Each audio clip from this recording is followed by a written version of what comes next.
Hi, my name is Maria Glusman. Welcome to my portfolio. So here are some of the ideas that I have for the use of this particular Google site.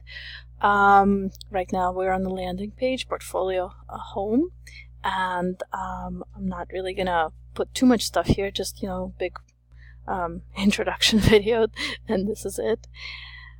And just some more information about myself, who I am and what I'm doing here.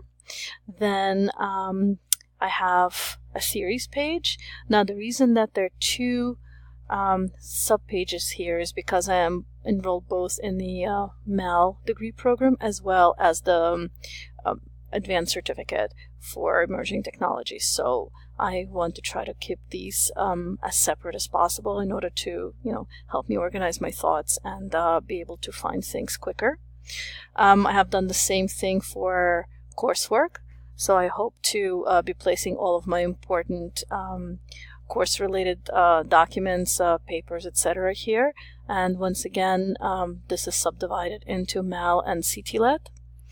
I also have a heading for program, my PLA, and anything that's related to my progress both in the MEL program and CTLET is eventually going to end up here. So any important docs that I need to submit are going to be here.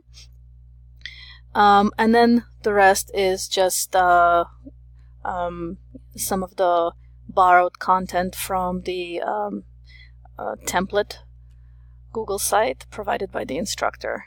That's basically it for now. Hopefully I will fill this up more as we go along. Thanks for watching.